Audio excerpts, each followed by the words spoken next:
Bonjour Vincent. Bonjour Laurence. Philosophe, essayiste. On va se poser un petit peu là. Justement, ça va faire du bien après ce débat très très mouvementé comme d'habitude. Ça tombe bien parce que on va parler des prises de bec, des prises de tête qui ont souvent lieu pendant les vacances. En tout cas, je pense qu'il y a, pour éviter que ça vire au cauchemar, il y a un truc, c'est peut-être éviter de parler de politique. Vous croyez pas en famille et entre amis, en vacances, non? Tout dépend de nos amis, mais c'est vrai que si on est dans un groupe un peu bigarré, ça risque d'être explosif.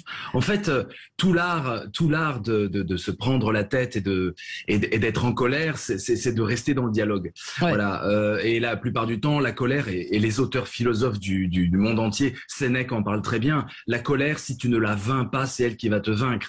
On est emporté par la colère et ça crée des dégâts.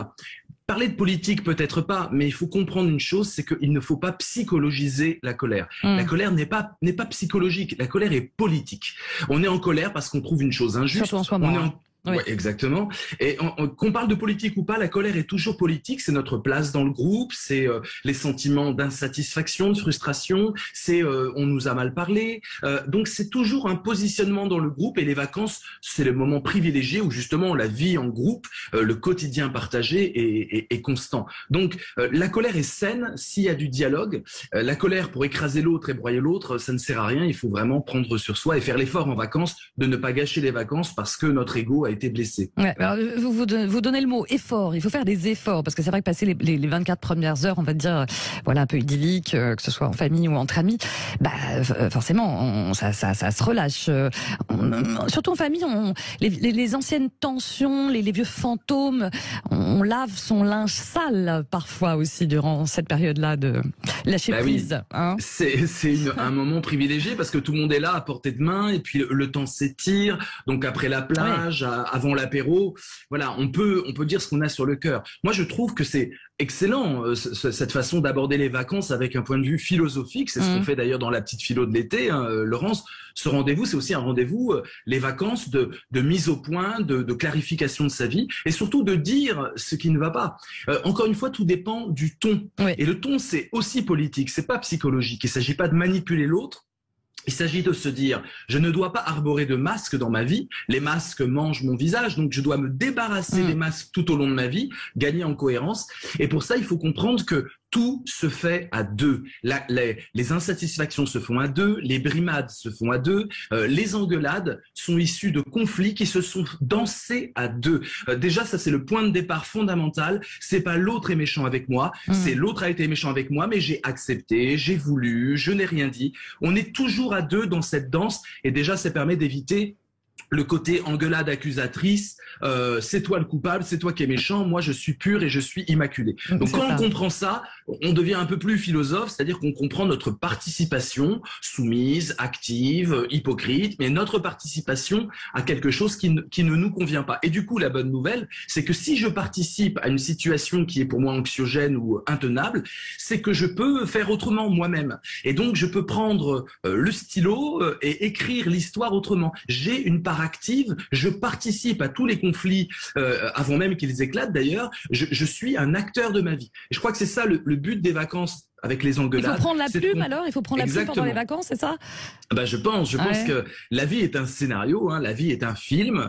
Les vacances, ça peut être un film où il se passe pas grand-chose. On fait des baignades, on mange bien et on est heureux avec les enfants. Mais les vacances, ça peut être aussi un film passionnant où on essaie d'avancer sur soi-même. Personnellement, moi j'ai des vacances hautement philosophiques. C'est à chaque fois on refait le monde. Je me charge pour l'année de questions, de problématiques. On parle politique à chaque seconde. Bon, chacun son style et chacun son métier, mais je pense vraiment que c'est un moment qu'il faut pas gâcher. On a peut-être des proches qu'on verra pas autant de fois que l'on veut pour la suite. C'est l'occasion de régler des choses dans le dialogue.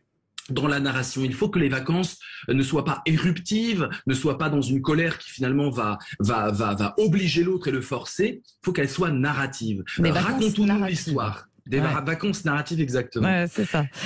Sauf que juste, vous parliez de danse à deux.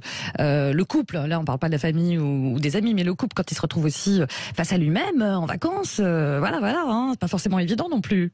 Ah, c'est pas évident parce que la soupape du couple, souvent, c'est le décentrement, que l'autre ne soit pas là, qu'il rentre, mais on n'est pas en vase clos ensemble. Donc s'il y a des problèmes là-dedans, il faut réfléchir à la nature des liens politiques, parce que le couple reste politique, qui unissent le couple. Et là, c'est simple, un petit jeu que je vous propose pour les vacances, c'est d'essayer de voir quel est le régime politique du couple. Alors, il y a des couples qui sont fondés sur la monarchie, il y a un roi et puis des sujets, hein, vous voyez ce que ça veut dire. Il y a des couples qui sont fondés sur la tyrannie, carrément, et là, il faut vraiment s'inquiéter. Il y a des couples qui sont fondés sur la démocratie, il y a plein de formes de démocratie. Donc, quel est le régime politique que j'entretiens avec l'autre? Et on peut changer de régime, ça s'appelle une révolution, et je pense que les vacances, c'est un beau moment pour une révolution. Attention, une révolution narrative. Oui, on change l'histoire, on fait avancer le roman, et pas une révolution où on tape du poing sur la table et on fait table rase. Et on casse tout ce qu'on a construit. Moi, je suis un enfant de divorcé. Hein. Mes parents ont divorcé, j'avais 5 ans, en 78. Je fais partie des premiers divorcés, on va dire. Enfant divorcé. Pas du tout mainstream. Oui, voilà, enfant divorcé. Et donc, je vois bien que on a essayé, hein, les familles recomposées, etc., pour arranger les parents, finalement, pas pour arranger les enfants. Donc, je pense qu'aujourd'hui, il y a quelque chose de beau qui est en train de se passer dans les nouvelles générations. C'est que l'enfant va être un peu plus central. Et du coup, on va arrêter de s'arranger entre adultes. Entre adultes, l'enfant peut participer à ça. Ça nécessite qu'on gagne en compétences narratives. Nous devons devenir de meilleurs scénaristes qu'il y a 20 ans, qu'il y a 30 ans.